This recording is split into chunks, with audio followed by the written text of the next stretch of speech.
Хэдэн компани захирлуудыг шоронд хийлгээд асуудал өөрөө шийдэгдэхгүй. Иргэдэн зөвхөн хохироод байгаа биш. Аж ахуй нэгж давхар хохирцсон залилын хийсэн гэж байгаа компаниудын тоонд орсон компаниуд байна. Ер нь бол ингээд яг ажиглаад харахаар нэг иргэн нэг 0.7-той тэрэн дээр нь байшин барьчихсан байгаа бодож байгаа гоо үед нэг 250 сая төгрөгтэй байсан. Нөхөр хоёр нийлээд орохоор л залхин руу явчихад байгаа. Барилгын салбарын залилангийн ийм хөөс өнөдөр хагарж байна. Суур шалтгааныг арилгахгүй бол цаа талд нөгөө шударгаар үйл ажиллагаагаа явуулдаг төсөл нь амжилттай хэрэгждэг энэ салбараа татаж унгаах гэдэг байгаа байхгүй.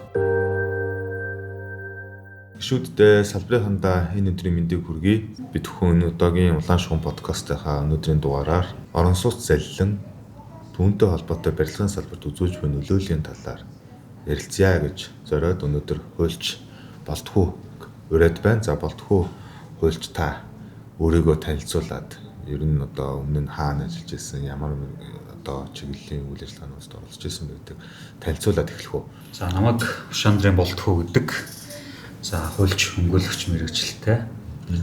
Үндсэндээ бол барилга үйл хөдлөлийн одоо салбар газрын эрх зүйн чиглэлээр бол нэлээд олон жил ажиллаж исэн.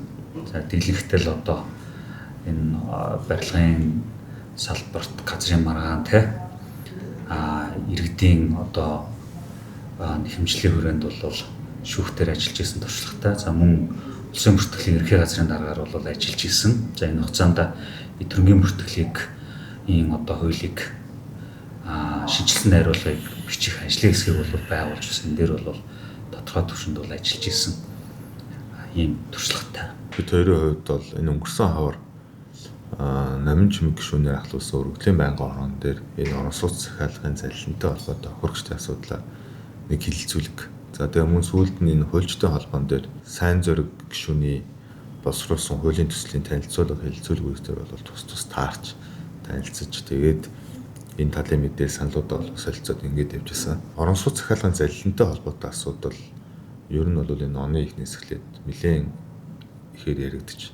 Улсын хурлын өргөдлийн байнгын орон өнөөдрийн засгийн газрын ерөнхий сайдын захирамжаар энэ асуудлыг шийдвэрлэх ажлын хэсэг гарчихсан. Ингээд ажиллаж байна. Энэ ер нь орон сууц захиалгын залилангийн тийм орон сууцтай холбоотой захиалгын гэрээний үүргийн биелэлт хангагдахгүй байгаатай холбоотой иргэд хохирч байгаа асуудал. Би залилангийн иргэд энэ одоо тусад нь авч үзье да тий. Орон сууц захиалгын гэрээний үүргийн биелэлт хангагдахгүй байгаатай иргэд хохирч байгаа. Нөгөө талдаа аж ахуй нэгж байгууллагууд үүргээ биелүүлж чадахгүй байгаа гэдэг ийм хоёр асуудал нэг хоёр талтай албан асуудал чинь. Тэгэхээр үндэс шалтгааныг та бол нэлээд бас хуульчны хувьд иргэний болон эрүүгийн иргэн шүүхүүдийн шийдвэрлэх тухай үе процессын хуулиуд болон бусад одоо төсөл байдалтай холбоотой тайлбарладаг шүү дээ. Тэр талаараа та нэг тайлбар өгөөч. Энэ асуудал яг саяхнаас ч биш. Миний хувьд 2024 оны улсын хурлын сонгуульд чагсаалтаар нэр дэвшиж ирсэн. Яг энэ үед эрх баригч том одоо намуудын хийдэггүй ажлууд буюу ард орхигдоод байдаг ийм харахад жижиг юм шиг сэдв мөртлөө бууж байгаа одоо үр дагавар нь бол ийм ард иргэдийн амьдралд ийм хүнд нөлөө үзүүлдэг ийм асуудлууд байна. Хуулийг засах асуудлууд байна. Энэ дотор бол энэ барилгын залилангаас өршин сэргийлэх асуудал байгаа гэж бол ярьж ирсэн. За ингээ энэ хүрээнд бол миний хийсэн судалгаа үндсэндээ 3 бүлэгт хуваагдаад байгаа. Суур шалтгаан. Өөрөөр хэлбэл залилан өсөж байгаа суур шалтгаан. За нэгдүгээрт нь бол бид нар энэ 2002 оны манай иргэний хуулийнхаа энэ гэрээний төрлүүд одоо энэ орон сууц захиалж байгаа гэрээгээ бид нар юу гэж үзье? Захиалгын гэрээ гэдэг нэртэй. Гэхдээ энэ өөрөө худалдаа авах гэрээ юм уу? Хөрөнгө оруулалтын гэрээ юм уу? Ажил гүйцэтгэх гэрээ юм уу? Энийг бол маш тодорхой болгоод наривчил зохицуулах шаардлагатай нэг бүлэг суур шалтгаан байгаа. За иргэний хуулиад дагаад мэдээж бусад хуулиуд руу тэмдэлтүүд орно. За дараагийн дугаарт нь ер нь энэтэй холбоотой энэ хэрэг маргааныг шийдвэрлэж байгаа манай энэ хууль сахиулах болон шүүх эрх мэдлийн байгууллагуудын нарийн одоо тогтсон практик байхгүй байна. Тэ? За энэ бол өөрөө энэ залилангийн хэрэг өсөх энэ суур шалтгаануудын нэг болоод байгаа байхгүй. Тэгэхээр яг юугийн залилан гэж үзье. Одоо таны хэлж шít юугийн гэрээний үргийн биелэлт хугацаа хоцорж ийн гэдэг юм уу гэж үзхийн гэдгийг бид нар ингээд өнөөдөр прокурорын байгууллага, мөрдөх байгууллага шүүгмаач өөрөө тодорхой ялгаагүй байна. Төрийн одоо байгууллагууд ажиллаа хийх юм суурь шалтгаан байна гэж байгаа. За одоо яг танай салбартай хамгийн гол хамгийн илүү хамааралтай та бүхэн өнөөдөр илүү төвлөрч ярих нөгөө суур дэд бүтэц те төрийн захиргааны байгууллагуудын хэрэгжилж байгаа систем, хоорондын уялдаа холбоо, үүнтэй холбоотой суурь шалтгаанууд бас байна. За энэ гурван суурь шалтгаанаас болоод барилгын салбарын залилангийн ийм хөөс өнөөдөр хагарч байна. Энэ одоо суурь шалтгааныг арилгахгүй бол цаа талд нөгөө эрүүлэр үйл ажиллагаагаа явуулдаг, шударгаар үйл ажиллагаагаа явуулдаг те төсөл нь амжилттай хэрэгждэг энэ салбараа татаж унгаах гэдэг байгаа байхгүй. Одоо өнөөдөр энэ хуулийн өөрчлөлтийг хийе гинт ухаан орсон юм шиг те болохгүй болцсон байна, бүтэхгүй болцсон байна гэд суурь шалтгааныхаа асуудлыг зөв засахгүй бол яг өнөөдөр энэ салбарт бол сөрөг нөлөө үзүүлэх юм магадaltaй бас эрсдэл харагдаж байна.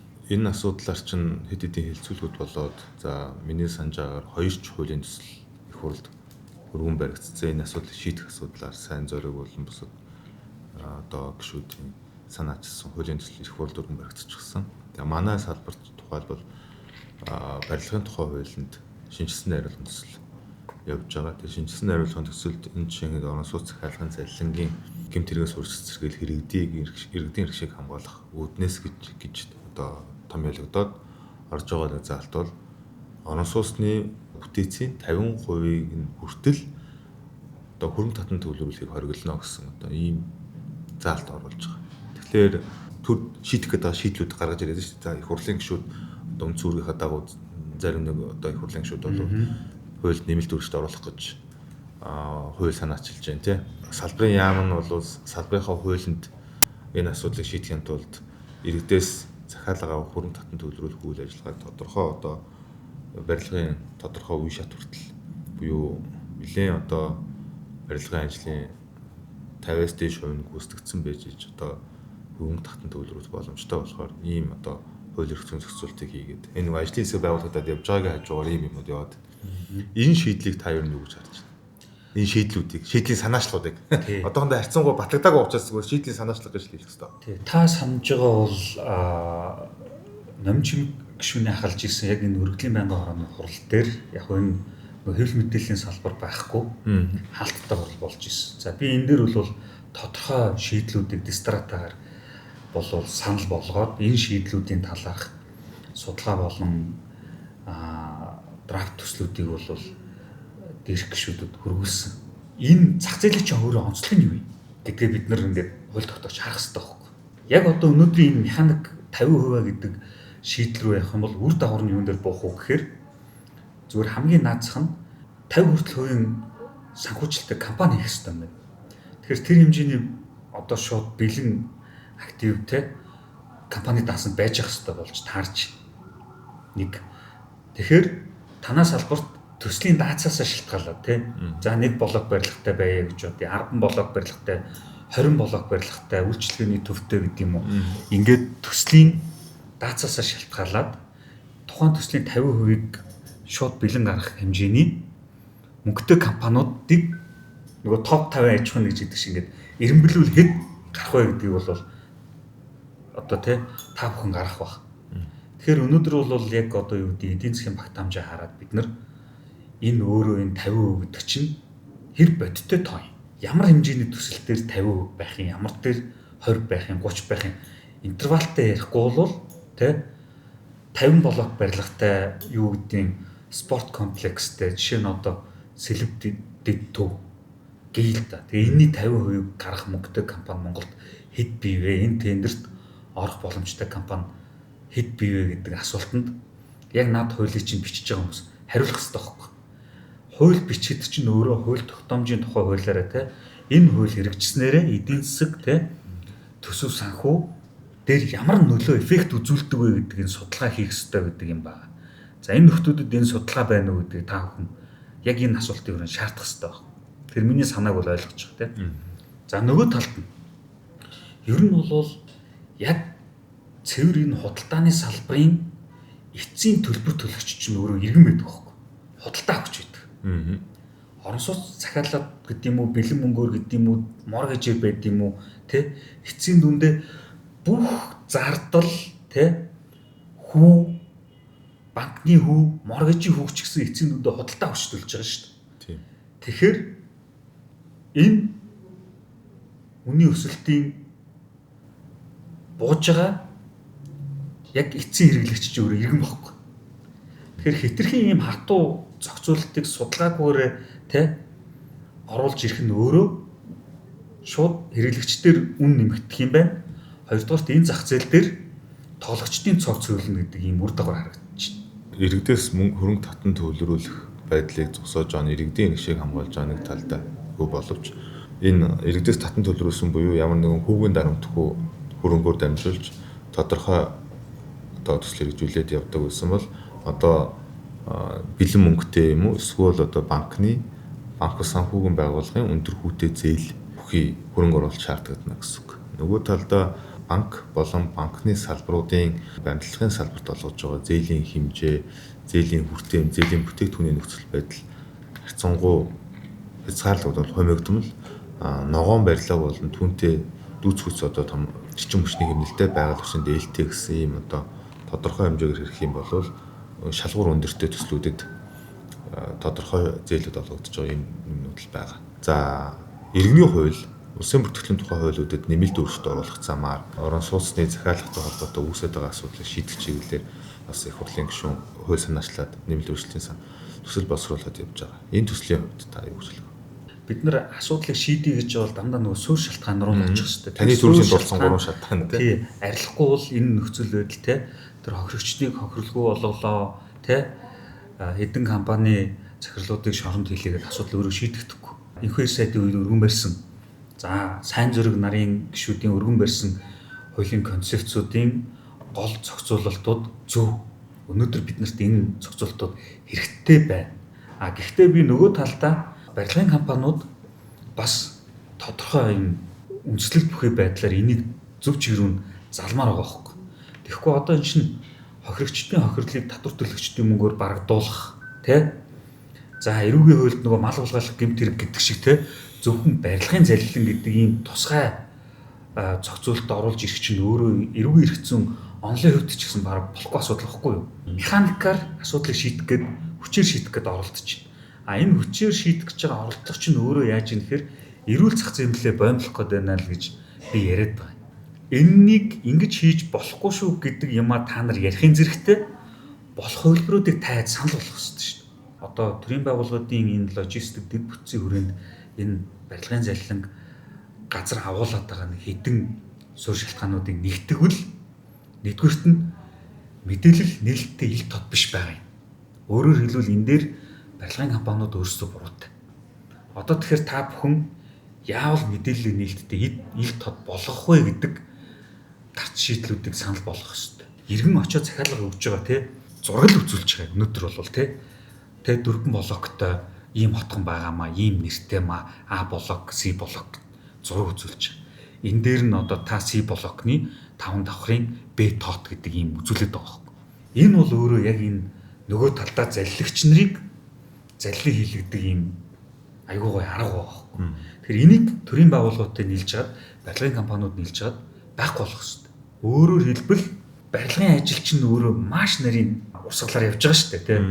Экспертизээр орж байгаа, тэрний нааны скиз, тийм, зураг, төсөл ингээд барилга хэлэх зөвшөөрөл авах хүртэл ингээд маш олон хүний гарын үсэг, тийм, авторын зөвшөөрлөөс ингээд энэ юмнуудыг бид нар илүү цахим руу оруулах хэрэгтэй, тодорхой түвшинд нээлттэй болгох хэрэгтэй. Ингээд нээлттэй болох ажлыг нь энэ барилга хөгжлийн төвөнд байх юм уу, яам нь байх юм уу, те нийслэл нь байх юм уу хийгээд, геодезийн байх юм уу хийгээд явах юм бол тэнд залилын хийх гэж байгаа тэр орон зайг тодорхой түвшинд үгүй их боломжууд байна. Тэхийн тулд юу гэхээр бид нар энэ кадастрын систем биш шүү дээ. Кадастр бол өнөөдөр зөвхөн газар гэдэг ойлголтоор бид яваад байгаа. Тэгвэл кадастр чинь өөрөө нэг юм том 2 газар байна. Бидний гаргаж байгаа энэ шийдлүүд та бүхнийг дэмжиж өгөөч гэдэг шийдэл юу вэ гэхээр газрын энэ нэгдмэл кадастрын сан дээр чинь нэг л том хаяг байна. За хаягчлалтын тухай хууль бол удахгүй орно. Солонгосын 6 сая билүү 6 тэрбум төгрөгийн төслөөр хэрэгжиж байгаа, төсөл явж байгаа. Ер нь бүх юмнууд ингээ усын бүртгэлтэй ингээд софт лонч хийцэн туршиж байгаа. За энэ бол зөвхөн гудамнаас тухайн одоо хаяг хаалга хүртэл хаяг. Гэтэл иргэн одоо доржийн нэр дээр байгаа 2 газар дээр чинь 10 блок барилгын төсөл хэрэгжиж байгаа байхгүй. Тэгвэл барилгын зураг төсөл те барилга эхлэх зөвшөөрөл хүртэл яг тухайн барилгын дид нэгж талбар гэдэг буюу биднэрт одоо дид нэгж талбар хэрэгтэй болчиход байгаа. Өөрөөр хэлбэл таны барих гэж байгаа 10 блок барилгад чинь төр шууд хаяг өгөх гэж байгаа байхгүй. Нэгдүгээр барилга, хоёрдугаар барилга, гуравдугаар барилга гэхгүйгээр те тэдийн тэдэн тод.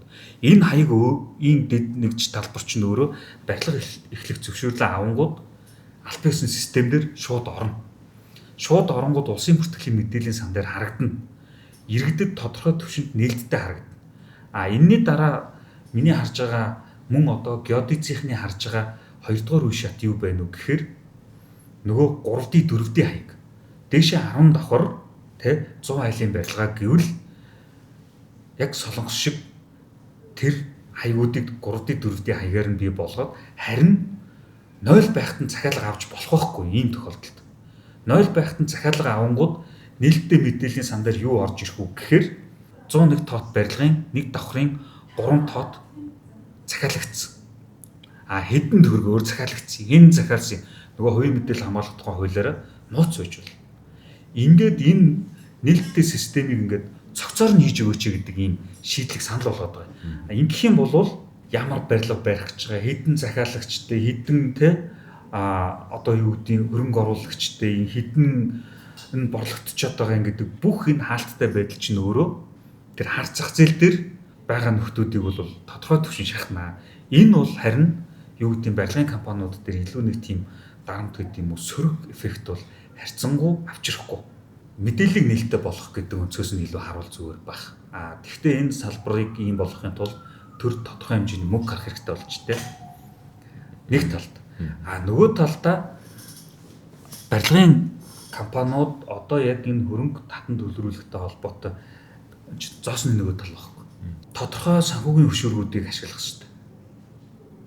За сая бол Далаанбаатар гишүүн бол те бүр ийм зөвхөн моргежийн банкыг тусдан гаргая гэдэг юм концепц гаргаж ярьж явах шиг байлаа. Бас байж болох хөлбөр. Гэхдээ зөв буруу гэж үл хэлээгүй тийм ээ. Бас нэг арга штэ. Судлах хэрэгтэй баг. Нөгөө талдаа тухайн төслүүд дээр бид нар энэ даатгалуудыг бас санхүүгийн хөшөөрөг болгож ашиглах хэрэгтэй. За эргээд өөрөө энэ тодорхой энэ хувьцааны гэдэг юм уу те бондинг гэдэг юм уу энэ хүсвэрүүдийг хөшөөрөг болгож ашиглах хэрэгтэй. Тэгжээж эн чинь ингээд нэг талдаа захиалагч аюулгүй нөгөө талдаа санхүүжилт эрсдэлгүй байж энэ зах зээл төр чинь бол энэ эрүүл өрсөлдөөн болох болов уу гэж хараад байна. Орон сууцны төсөл хэрэгжүүлж байгаа аж ахуйн нэгж байгууллагууд төслийнхөө талаар дэлгэрэнгүй танилцуулга бэлдээл сурталчилгаагаа PR-аа явуулаад энэний үндсэн дээр захиалгууд хийгдэж байгаа. Тэгээ захиалга хийх сонголтонд бол яг мэдээж газрын байршил тухайн төслийн үн тухайн компани нэр хүнд ч гэдэм юм явж байгаа байх. Ер нь та усын бүртгэлийн болгоход ажиллаж байсан. Хичнээн энэ ер нь гэрээн нотериодор ороод усын бүртгэлд урсан дүнэлэг хийгдэж байна. Тэгэхээр одоо манай эрх зүйн орчин чинь бол ийм байгаа шүү дээ. Барилгад одоо юу гэдэг захиалга хийгээд урьдчилгаа байд юм уу, бөөн байд юм уу, мөнгө төлж байгаа хэрэг өөртөө эрх зүйн хамгаалалт тогтоо хийгээд улсын бүртгэл дээр очиод бүртгэл хийх гэхээр шууд бүртгэдэггүй. Хоёр шалтгаантай. Нэгдүгürt нь манай хууль яадгүй гэхээр заавал нөгөө урьдчилсан гэрчлэгээ буюу те дуусаагүй барилгын гэрчлэгээ гасан байхыг шаардаад байдаг. Тэр нь нөгөө тодорхой бас хувь гүйцэтгэлтэй байхыг шаардж байгаа. За ингэнгүүт энэ хүсэлтийг яадгүй гэхээр тухайн барилгын компани л гаргадаг. Дутуу барилгын гэрчлэгээ. Тий. Тухайн барилгын компани гарахыг хүсэхгүй л иргэн очиж чадахгүй. За энэ бол өөрөө яг тэр одоо залилангийн салбар дээр те анханасаа залилын гэдэг сэдэлтэд явж байгаа нөхдүүдэд бол давуу байдал бол бий болгоод байгаа байхгүй. Гэтэл яг шударгаар энэ бодиттой явж байгаа дийлэнх төслүүд яадгүй хэр дуусаагүй барилгын гэрчлэгээ гаргаад хувийн өсгөө яваад байдаг. Тэ энэ бодиттой байхгүй. Яг бол нэгдүгээр зах зээлд бид нэр аюулгүй шүү гэдэг ингээд компани өөрөө харуулж байгаа байхгүй.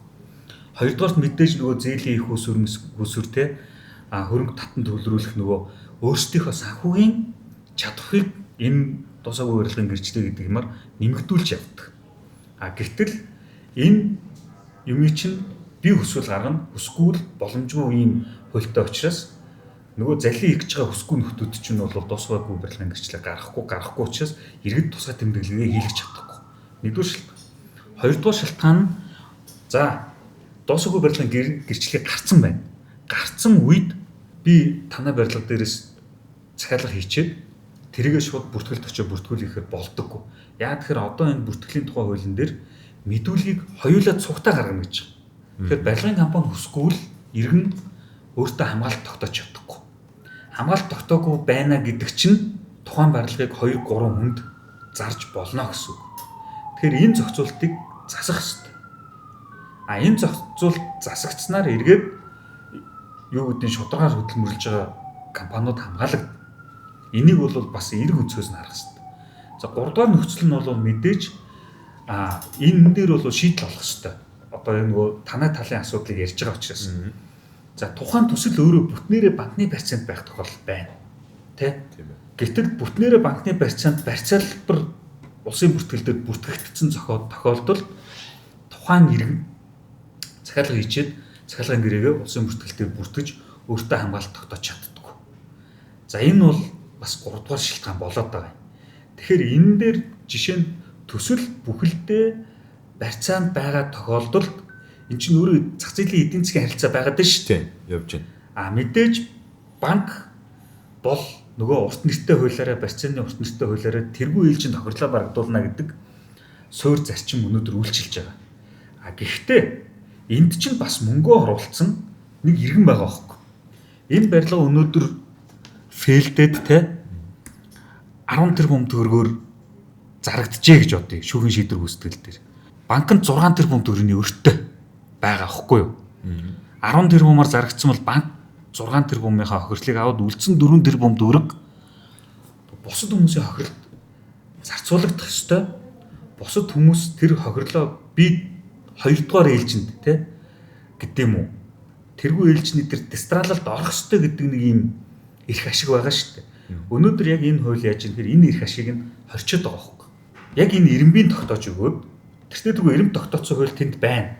Тухайн төсөл дээр хөрөнгөө оруулсан хөрөнгө оруулагч эсвэл захиалагч гэх юм уу те хин гэдгийг мөнгө оруулсан хүн бол эндээс хохирлоо авах эрх зүйн зохицуултыг нь одоо яг саяны энэ 3 дугаар шалтгааныг нээж өгөх ёстой байхгүй. Ингээд ирэх юм бол захиалагч иргэн нэгдүгээрт аюулгүй болж өөртөө хамгаалалт тогтоож байгаа учраас айхаа зүг болж эхэлж байгаа. Хоёрдугаар асуудал үүслэе гэж бодоход хохирлоо авах бас боломж нэгж. За 3 дугаарт нь урьдчилан хамгаалалт хийгдсэн байгаа учраас барилгын компаниуд, залилагч нар тэрийг 2-3 этгээд давхардуулаад зараад байх энэ нөхцөл бүрэн хаагдана. Энэ мэдээлэл өөрөө нийтэд нээлттэй ил тод мэдээлэл болчихно. Тийм учраас би чамаас байшин авахаасаа айхгүй болох байхгүй. Тийм учраас зоригтой мөнгө төлнө. Өнөөдөр орон сууц захиалгын залинтай холбоотой 2300 хэрэг байна. 216 тэрбум төгрөгийн хохирол байна. 250 руу орчоод явж байгаа. Одоо тэр нэмэгдсэн тийм. За 250 тэрбум төгрөгийн хохирол байна. Энд 44 аж ахуйн нэгжийн 52 төсөл хэдгэрүүд нэг юм тоон мэдээлэл ингэ явж байгаа. Тэгэл одоо сүүлийн сошиал суугуудаар чинь орон сууц захиалгын залилын хэдэ аж ахуйн нэгжүүдэд ингэ нэрс гараад. Ингээл яваад байгаа. Тэгээ энэний нэг үр дагавар нь өнөөдөр барилгын салбарын нэр хүнд иргэдийн дунд унж байна. Өнөөдөр манай гишүүн байгууллагуудын ярьж байна. Ингээд одоо олон жил үйл ажиллагаа явуулж байгаа төслүүд ингээд үр дүнтэй найдвартай байдаг компаниуд боловч энэ салбарт явж байгаа энэ нөхцөл байдлаас үүдээд иргэд захиалгын гэрээ хийхэ болчлоо. Захиалгын гэрээ хийх байдалтай маш их одоо эргэлзэнгүй, тэнэгэлзэнгүй байдалтай хандж байна. Үүнээс үүдээд төслийн одоо санхүүжилтийн одоо төлөвлөгөө тасалдах байдалтай орж ийн эргээд бид төсвөр нөлөө үзүүлж байна гэж ингэж хэлж байна. Нөгөө талдаа яг би зөвхөн танаас бас нэг зүйл асуух гэдэг зүйл нь олон жил үйл ажиллагаа явуулсан яг барилгын компаниуд залилаа хийгээд байна уу? Энэ салбарт анхныхаа төслийг хэрэгжүүлж байгаа анхдагч гэх юм уу дөнгөж орж ирсэн нөхдүүд залилаа хийгээд байна уу? Энэ дээр та хуульчин хувьд ер нь энэ залилаа хийсэн гэдэг байгаа энэ сошиал ертөнцөөр зарлагдаад байгаа элдв янзын төсөл компаниудын нэрсийг харж л байх. Ер нь бол зүгээр миний харахад бол ихэнх нь сайн танихгүй мэдхгүй компаниуд л харагддаг. Анхдаг ч юм бол гэж харагдаад идэв. Тэн дээр одоо та хуульч хүний хувьд бас өмгөөлийн төсөлцөө үзүүлээд ингэ явж байгаа нь яг харагдаж байна. Одоо би нөгөө дахиад суурьшилтгаа яриад байгаа юм. Тэр хулгайч энэ хулгайч эдний төсөл дампуу гэж хэлдээсээ илүүгээр суурь шалтгаан гэдэг чинь бид нөгөө хууль тогтоогч хийх ёстой зүйлээ цаг тухайд нь хийгээгүй тэ нийгмийн энэ хөгжилтөд нийцүүлээд юм хуулиа засаагүй нөгөө талд нь энэ төрийн байгууллагууд тэ зах зээлээсээ төрүүлж өгчөөгүй тэ энд нь ажиллах манай энэ хууль сахиулах болон тэ шүүх эрх мэдлийн байгууллагууд бэлтгэгдээгүй гэдэг ийм бүлэг дотроо жижиглэн суурь шалтгаанууд байдаг. Яг таны наад асуулт чинь юутай холбоотой байдаг вэхээр ер нь бол ингээд яг ажиглаад харахаар манай өнөөдрийн энэ газрын хэрэгцээ иргэний хуулийн хэрэглэнээс болоод байгаа. За яг заллин хийж байгаа тэ төслүүд гэх юм уу тэ тэр үйлдэлүүд юун дээр очиж явагдаад байна вэхээр ерөөсөө нэг иргэний 107 тэ нэг иргэн 107 та тэрэн дээр нь за би нэг байшин барьчихандаа гэж бодож байгаа карманда нэг тухайн үед нэг 250 сая төгрөгтэй байсан нөхөр хоёр нийлээд орохороо л залин руу явчихад байгаа. Яг үндэ одоо би л практикийг ярьж штэ. Тий. Яг ингэж байгаа байхгүй нэг болно гэж санаанд нь багтаад буугаад орчдөг. За ингэж явж идэл нөгөө иргэн газрын эзэн барилгын компани хоёрын хооронд маргаа үүсдэг. Ингээ хоёр жил шүүгддэг те. Энэ хооронд юун тэр төсөл босох байтугай те нөгөө хоёр хүн уучраа олохгүй байсараа нэг 3 жил болчихдог байхгүй. Барилгын компаниудын хөгжил төлөвшил энэ дээр харагддаг. За иргэд ямар компанидэр очиод залилуулсан бэ харагддаг вэхээр нэг гэрчлэгээ гэрээтэй ирээд уулзаал явдаг байхгүй. Нэг газрын гэрчлэгтэй ч юм. Ингээ харангууд компанийн гэрчлэгээ нэг 20 мянган төгрөгийн 4 сантаа байдаг байхгүй. Нэг сая төгрөгийн 4 сант. Өөрөөр хэлбэл эн чинь яаж юм хөр энэ нөгөө тухайн компани төлөвшөөгүй гэсэн. Эн чинь ингээд тодорхой хөрөнгөтэй болоод газартаа болвол тэрийг баланстай аваад балансынхаа хөрөнгөөрөө те үндсэн активаа өсгөөд тэрийг улсын бүртгэлдээ бүртгүүлээд дөрмөндөө бүртгүүлээд ингээд ядаж те 700 сая төгрөгийн үндсэн газартай ч гэдэг юм. Үйл ажиллагаа явуулж байсан туршлагатай үйл ингээд тэр компани чинь зүгээр гэрчлэгээрээс харагддаг байхгүй. Тэгтэл иргэд яадаг вэ гэхээр 20 мянган төгрөгийн 4 сантаа компани дээр очиж гэрээ байгуулчаад тэгээд би залилуулчлаа гэдэг. Гэтэл эн чинь компани үүсэл хөгжил гэдэг чинь те наад зах нь л тэгж харагддаг. Тэгэж чинь төслөө хэрэгжүүлээд явж байгаа компаниуд чинь банкн дээр очиод зээл авдаг, зээлийн шаардлага хангах хэрэгтэй болдог, хангахын тулд те татврын тайлан балансаа үзүүлдэг, улсын бүртгэл дүрмээ аваачиж нухуулдаг те. Тэгэнгүүт энэ юмнууд чинь ингээд тэр үнэхээр мөнгөтэй үл тэр нь ингээд бодтойгоор харагддаг байхгүй. За ингээд ийм шалтгаан байна. Ялгарч байгаа байхгүй. Мэргэжлийн байлгам, мэргэжлийн бус гэдэг зүйл гарч иж байгаа байхгүй. Тий.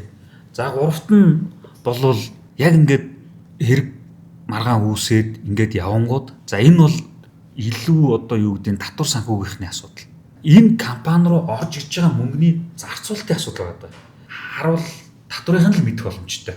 Яг үндсэндээ бол өөр энийг улсын бүртгэлийнхэн мэдэх боломжгүй, тэнд зүгээр мөрөөрөө ажиллаа хийгээ явж байгаа шүүх цагдаагийнхан мэдэх боломжгүй, танаа барилгын ассоциацийн мэдэх боломжгүй. Гэтэл яг юу болоод байна нөхөр тэр иргэдээс татан төвлөрөлдсөн байгаа дансанд байгаа нөгөө гэрээнд заасан зориултын дагуу ашиглах ёстой шүү дээ. Би танд байшин барина гэж мөнгө авчаад яг асуудал үүсээд хэрэг түүг үүсээд шалгаад дансны хуулгын гаргуулад аваад үзэнгүүт ланд гурван зулцсан байна. Нутгийн ойны бүхийн бай болцсон байна. Гойн чи бодит яг юм бо. Зарим нэг төслүүдийн мөнгө кино урлаг руу орсон байна. Зарим нэг төслүүдийн мөнгө барилгын компани захирлын эхнэр нь салаад тэр бүх мөнгө нь эхнэр дээр нь очиод эхнэр нь хадаад явцсан байна. Гэр бүлийн тухайлаарай. Тий. Тэгээд дүгшээ тэрийг ингээд шүүх мөхөр шийтцсэн. Одоо тэрлүү ингээд ороо ирэхээр хуульцсан хувьд ийм боломжгүй нөхцөл байдал ингээд анханаас нь үүсгэсэн. Ийм нөхцлүүд харагдчих. Тэгэхээр энэ залилагч нар чинь бол ийм юмараа ингээд чигээрээ яг ажиллаа хийгээ явж байгаа төслүүдээс ингээд наацх нь хамгийн ихний 3 жишээ татвал ийм мараа ялгарч байна. Тэгэхээр одоо танаа ассоц юу хийх хэрэгтэй вэ гэхээр энэ ялгарлыг үүсгэж байгаа нөхдүүдийг энэ зах зээлээс зайлуулж явах хэрэгтэй байхгүй. Тэхийн тулд түрүүний нөгөө хэлээд байгаа нээлттэй байх юу тий. За тэр татан төлрүүлж байгаа хөрөнгийг зориултын дагуу зарцуулах, тайлагнах ил тод байдал гэдэг бол өөрөө эсэргээр хамгаалт болж шүү дээ одоо бол. Тэгээ ийм юмнууд байхгүй байгаа учраас одоо түрүүний суурь шалтгаанууд иргэд захиалгын гэрээ хийхээс айж байгаа чинь үнэн нэг. Хоёрт нь хуульчнарч битгий хийх зөвлөж байгаа.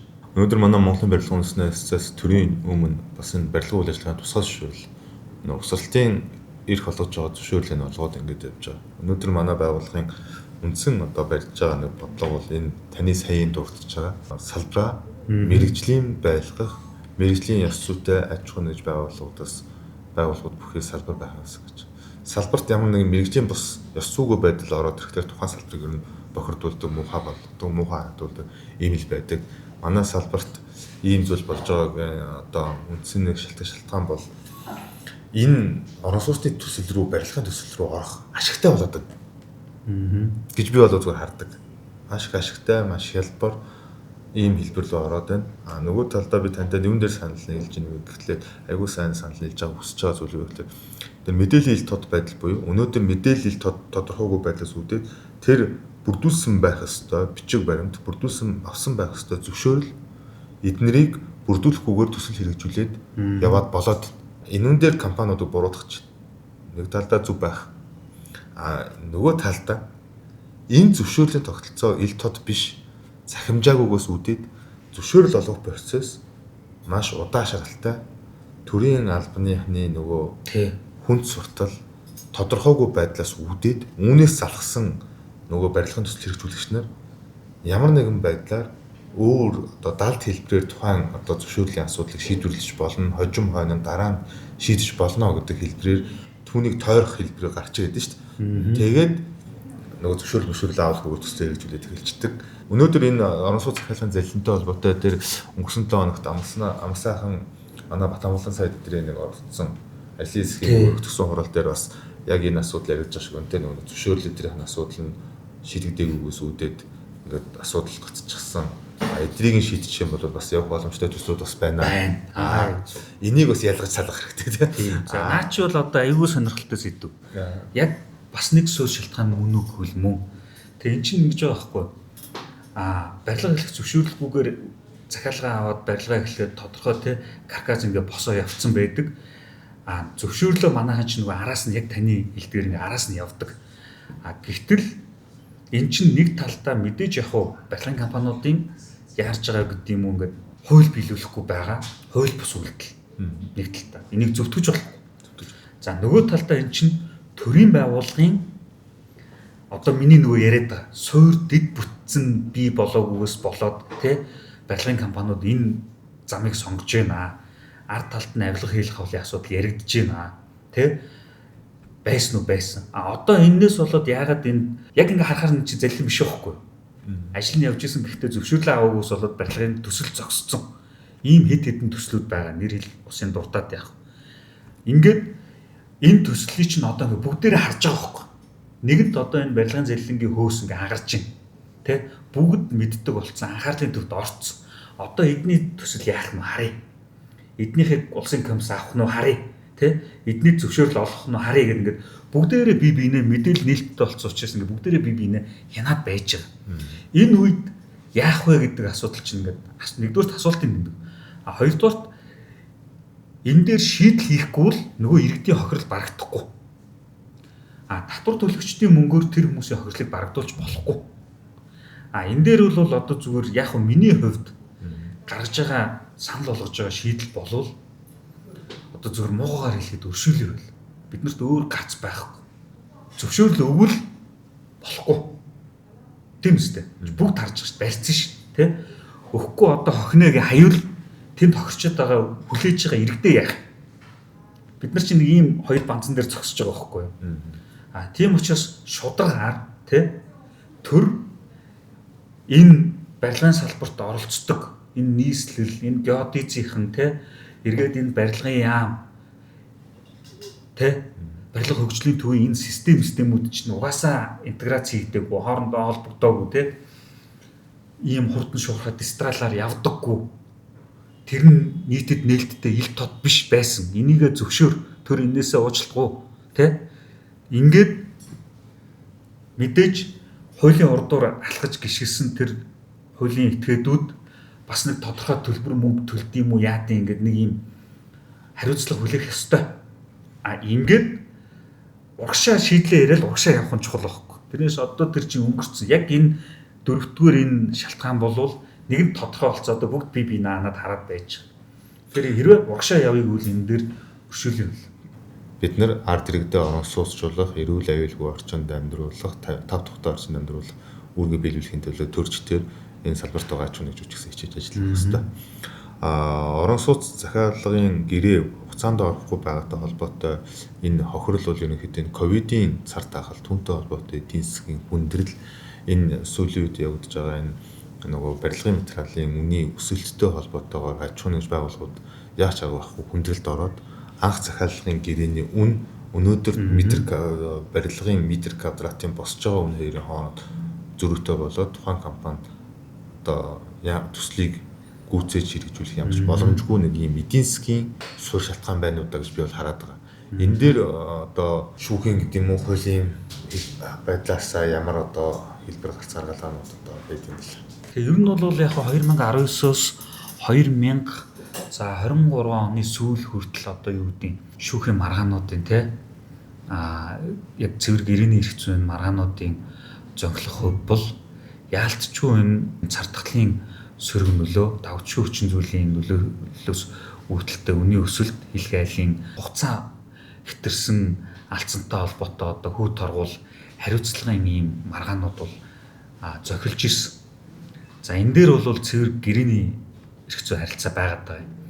Тэгэхээр талуудын хооронд байгуулж исэн тухайн үеийн гэрээ тэр гэрээнүүд өөрөө нөгөө иргэний хуулийн шаардлагад одоо нийцээгүй гэрээнүүд байвал шүүхэл бас харьцангуй иргэний хуулийн шаардлагад нийцүүлээд энэ үн нөхцөх асуудлуудыг бол бас нааштай шийдвэрлэж исэн юм шүүхийн практикууд их бий. Иргэд ч бас тодорхой төвшөнд бол заргаа бас алдчихсан. Яг өндөө одоо нөгөө энэ чиглэлийн маргаан дээр явж ирсний хувьд. За ингээд 24 оноос хойш явж байгаа ер нь гол маргаанууд дээр бол хоёр хувааж авч үзнэ. За нэг хэсэг нь бол тухайн үед асуудлаа шийдэж чадаагүй хүмүүс байгаа. Ер нь нөгөө энэ үнийн өсөлтийг зөвшөөрөхгүй байхгүй гэдэг ч юм уу ийм асуудлуудаар явж байгаа үргэлжилж байгаа юм маргаанууд тэгээ нөгөө гэрээний үргийн гүйцэтгэлээ буюу тэр үед чинь нөгөө иргэд яасан гэхээр төлөлтүүдэд дийлэнх зогсооцсон бохгүй. Ирээдүйд ашиглалтанд орох юм уу үгүй төлөлтүүдэд зогсоож. За тэр сунжирсан маргаанууд бол бас явж исэн. Энэ дээр бол наривчилсан бас судалгаанууд гарах хэрэгтэй. Нөгөө талдаа бол одоо юу гэдэг цар тахлын үеийн эффектийг даван туулсан болон даван туулаагүй төслүүдийг ялах хэрэгтэй. 23 онд эхэлсэн барилгын ажил дээр бид нар цар тахал үнийн өсөлт хийлгээл ярих нь өөрөө бодитод нийцэхгүй, шударгасны зарчимд нийцэхгүй байхгүй.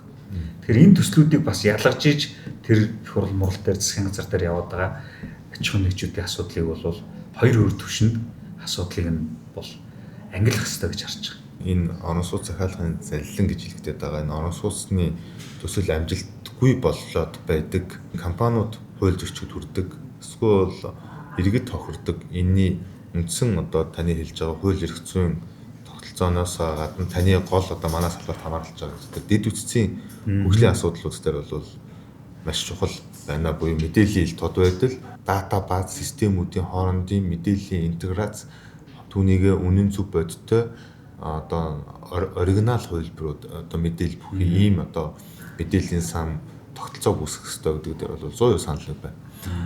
Энэнийг бүрдүүлэхийн төлөө мэргэжлийн холбоод би манай байгууллага за бусад төрийн байгууллагууд бүх талаараа ажиллах хаагд бол найдаж байна. Манай засгийн газар бол бас цахимжуулах чиглэлийн үйл ажиллагаанууд бол нэлээд гайгүй хийж байгаа. Гэхдээ өнөөдөр нэгэнт ингээд ирч авчлаа.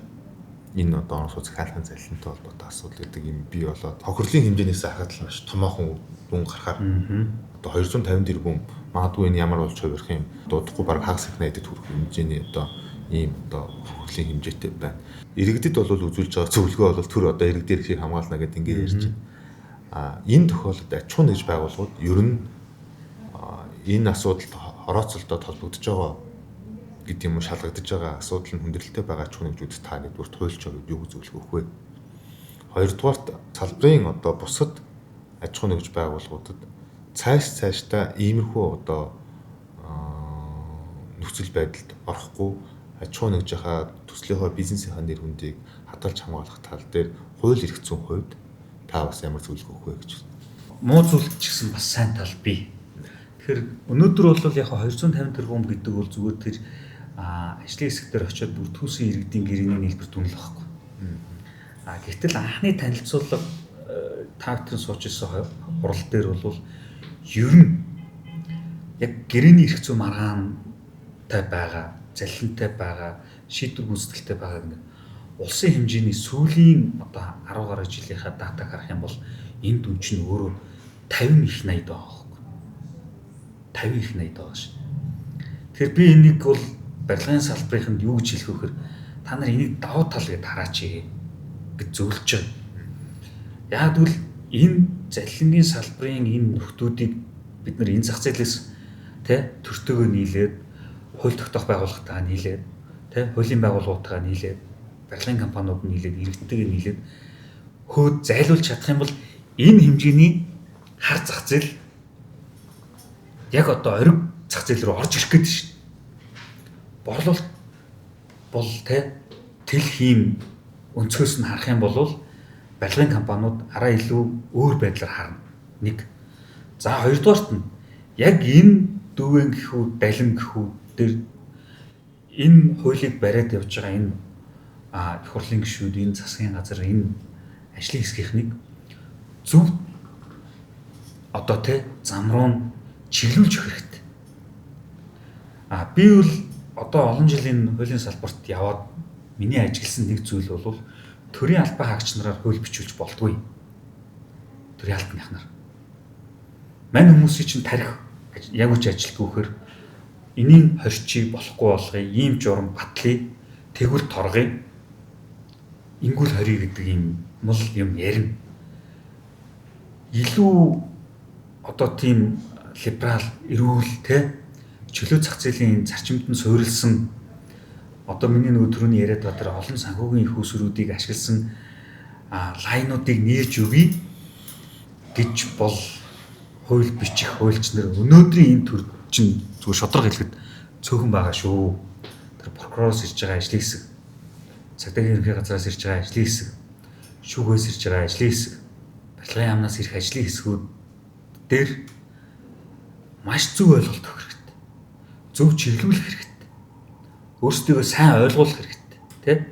Ингээд харин энэ системийг цогцоор нь бид нар ингээд шинжилж чадах юм бол тэнд байгаа хар зах зээл дээр явж байгаа иргэдтэй тийшээ алтаад байгаа тэр мөнгөний их усрыг нааш нь оруулж ирэх юм бол барилгын компаниудад маш том давуу талууд бий болно. Тэхийн тулд барилгын компаниуд ойлголтуудаа нэгтгэх ёстой. Бидний юмыг хаах гэж байна, хорих гэж байна гэд байлдаад байхаасаа илүүтэйгээр яг одоо юу гэдэг энэ 50% гэдэг чинь өөрөө ийм учиртай байна. Эний чинь давах компани 3 биш үү? Чожо хинний компани өсөж боожж байгаа ийм аж ахуйн нэгжүүд яах юм? Гэт ингээд юмаа яриад энэ дээрээ харин маш одоо смарт шийдлүүдийг олох хэрэгтэй болчиход байна. Тэгэхээр бас айц сүйцтэй байгааг ойлгож байна. Ер нь бол та нарыг айц сүйцтэй байх юм руу чинь бас энэ хууль маань өөрөө жоохон хөлбөрөөд явчлаа. Та санаж байгаа бол хуульчтай холбоон дээр хийсэн сайн зөргийн хуулийн төсөл дээр бол би энэ заалтууд болохгүй, энийг бол хасах хэрэгтэй. Харин манай хуулийн дээр байгаа энэ хэдвэрийн бүртгэлийн хуулийн дээр байгаа яг тэдгээр заалтууд дээр өөрчлөх хэрэгтэй ийм текстүүдийг бол би өмнө нь өгсөн энэ гэдэг яриануд явж исэн. Яг л одоо тэрэн шиг л та бүхний оролцоолж байна. Иргэдэн зөвхөн хохироод байгаа биш. Аж ахуйн нэгжид давхар хохирцсон тэгсэн хэрнээ өнөөдөр одоо тэр заллин хийсэн гэж байгаа компаниудын тоонд орцсон компаниуд байна. Миний мэд хэд хэдэн компани. Би бас нэрийг хэлээд яах вэ? Тэд нэр нийслэлээс усаас зарласан төсөлд орсон. Гэр хорооллын дахин төлөвлөлт гэт. Бүгдээрээ мэднэ. Нийслэл энэ компани барих төсөл хөтөлбөрийнх нь энэ орон сууцны хорооллын инженерийн дэд үтцийг нь төр даанаа. Төрөө хариуцнаа гэд ингээд төсөл хэрэгжүүлэгчээр шалгасан иргэд тэр компанид ч итгэсэн төрийн төр шийдвэрч итгэсэн 3 талт гэрээ байгуулсан. Гэтэл өнөөдөр төр тэр үүргээ биелүүлээгүйгээс үүдээд тухайн төсөл хөтөлбөрүүдэд шаардлагатай инженерийн дэд үтц хангалттай татагдаагүйгээс үүдээд тухайн компани төслөө хэрэгжүүлэх боломжгүй болоод гацчихсан төслүүд байгаа. Гэтэл өнөөдөр тухайн төсөл хэрэгжүүлэгчийг нь орон сууц захиалгын заллин гэдэг компаниудын тоонд оруулчихсан, зарлцсан. Одоо хаанаас хэн зарлаад байгааг мэдэхгүй те. Ингээд жагсаалт гарчихсан явждаг. Нөгөө талдаа барилгын зөвшөөрлөө өгдөг төр. Маргааш нь хэн нэгэн иргэн хэн нэгэн хүний гомдлоор эсвэл бол хэн нэгэн хүний лайваар тухайн зөвшөөрлөө төрийн нэргээ цуцалчдаг. Үүнээс үүдээд тэр хооронд явсан аж ахуй нэгжийн одоо эдийн засгийн цаг хугацааны хохирлыг түүнтэй холбогдсон бусад одоо иргэдээс гадна тэнцээ чин бэлтгэн нийлүүлэгч, туслан гүйцэтгэгч, барилгын материал ханган нийлүүлэгч гэдэг компаниудын хохирлын асуудлууд бас байдаг. Нэг ийм түгээмэл төр өөрийнхөө гаргасан шийдвэрийг үүргээ биелүүлэхгүйгээс үүдэлтэй энэ юмнууд бас байгаа харагддаг. Тэгээ энэ дээр бол бас та хуульчийн хувьд ялангуяа энэ гэр орооллын дахин төлөвлөлтийн төсөлтийн хэрэгжилт яг энэтэй холбоотой төслийн залингийн юмнууд дээр та бас юу хэлэх вэ? Манайх чинь үндсэндээ үл энэ нийслэлийн дахин төлөвлөлтөй холбоотойгоос 23 онд газрын тухай хуульд нэмэлт өөрчлөлт оруулаад, барилгын хуульд нэмэлт өөрчлөлт оруулаад, нийслэл дээр чи одоо маргаан туслах зөвлөмжлөлт тэгэл уулна нэлээд юмнууд явсан. Энэ дотор гурван гэрээ байгуулна гэд хуульчлаад гурван гэрээний жишг гэрээ гэдэг юмыг батлаад ингэ явж байгаа. Энэ дэр нэг асуудал нь яг үнэхээр одоо таны яриад байгаа шилтгаан гурван гэрээ гэдэг чинь гурван талд гуруулаа үр хүлээж ийн гэсэн үг байхгүй. Гэрээний эрх зүйн цэвэр маргаан болж байгаа. Нэг талдаа. Өөрөөр хэлбэл компани бол өөрсдөөсөө гарах одоо санхүүжилт мөнгөө гаргаад хэдэн үд байдیں۔ Ингээд үргээ гүйцэтгэд иргэдтэйгээ ойлголцоо дахин төлөвлөлтийн ажлууд нь яваад байдаг. Төрийн хүлээсэн үүргүүд нь төсөв нь батлагдахгүй, тендер ном нь бодлоонтдаг, шүүхээр маргадаг дахиад зарладаг ч гэдэг юм ингээд янз бүрийн байдлаар явсаар хагаад нөгөө иргэдэд орон сууцыг хүлээлгэж цаг хугацаанд хүлээлгэж өгөх, нөгөө анхны холболтуудыг цаг хугацаанд хийх энэ ингээд үүргүүд зөрчигддөг. Энэ асуудал дээр бол яалтчгүй төр өөрөө буруутай байгаад байдаг. Гэхдээ төр буруутай гингүүд чи эзгүүдэд идэх. Энэ дээр бол гарцсан юм бэл. Тэр гурван талд гэрээ байгуулж байгаа чинь нэг субъект байгаа шүү дээ. Тэр субъект чинь өөрөө эцсийн дүндээ яг энийг хамгийн одоо сүүлд нөгөө дамдын нэмийн хэлдгээр хар толгоогоор хариуцах субъект нь байгуулахгүй байгаа учраас одоо яг компаниуд очиод ярингууд эзэн холбогдох жолтохгүй байгаа шүү дээ. Тийм байгаа шүү. Төсөв батлагдаагүй тэр буруутай гэдэг ийшээ загаа явуулчихна. Одоо энэ чинь яг компаниудад үнэхээр яг тулгараад байгаа асуудал. Тэнгүүд одоо юу гэдэг тендер нь болохгүй байгаа гэд явуулчихна. Тэгээ убоос нь хариуцах юм уу? Нооск нь хариуцах юм уу? Нийслэлийн засаг дарга нь хариуцах юм уу? Энд чинь өөрөө ингээд бүгд мэдээж төрийн байгууллагууд өөр өөрийн гэсэн чиг үүрэг хуулиар хөлөөсөн үүрэгт. Гэхдээ яг эцсийн дүндээ гэрээ байгуулад би энэ үүргийг хүлээнэгээ орж ирж байгаа бол яг хариуцлагыг эцсийн дүнд нь хүлээх буюу тэр ажлыг хамгийн одоо сүлд гардаж хийх ёстой субъект нь орж ирэх ёстой. Тэгэхгүй манайх чинь энэ дээр гурван гэрээний талан дээр алдаа гаргаснаас болоод одоо барилгын компаниуд хэнээс хариуцлага нэхүү гэдэг ингээд хаалга төвшөө яваад байгаа байхгүй. Тэр эрхийг харин одоо энэ манай барилгын газар чөлөөлөлт дахин төлөвлөлттэй холбоотой журмууд дээр энэ чинь нэг 5 үндсэн дэд ийм харилцаа байгаад байгаа шүү дээ. Тэр журмууд дээр бол энийг дэлгэрэнгүй хийж өгөх хэрэгтэй. Тэгээ уралсан гэрээний тэр эрхийг хаанаасаа яаж шилжүүлэх хэрэгтэй ингээд эцсийн дүндээ яг нэг цэг дээр нэг эрх бүхий нөгөө хар толгоогоор хариуцах этгээд гаргаж ирээд тэрэнд нь төсвийн, тендерийн гэрээнд гарын үсэг зурхын дараа нь хохирол барагдуулах эрхийг ингээд бөөгнүүлж хийж энэ өөрөө гэрээний эрх зүйн цэвэр харилцаа болно. Эхний кейсний хувьд. Тэгэхээр хоёр дахь нь бол мэдээж тэр их усүр хаанаас явж гинэ гэдгийг бол нэгдүгээр тарах хэрэгтэй байх. Тэгэхээр одоо бол ер нь ингээд сошиал олон нийтийн сүлжээгээр явж байгаа тэр жагсаалт юунуудыг бол харсан. Тэр бол ерөнхийдөө одоо юу гэдэг нь цагаалаа тохирсон иргэд гэдэг юм уу, холбоо гэдэг юм уу, нэг тийм групп гэдэг юм уу те. За энэ дээр ингээд нэг юм анхаарал хандуулдаг тодорхой улс төрчнөр ингээд хуульч нарын олон нийтэд цацж байгаа юм мэдээлүүд байгаад байна. Тэр бол яг өнөөдрийн байдлаар яг аль бисоор блэклист зарлаагүй байгаа. Тэгэхээр энийг бас иргэд өөрсдөө нэгдүгээр ялгаж салгаж харах хэрэгтэй. Нөгөө талд нь бас энэ салбарын энэ талаарх зөв мэдээллийг өгөх хэрэгтэй. Одоо бол зарлана гэдэг шиг байна тий.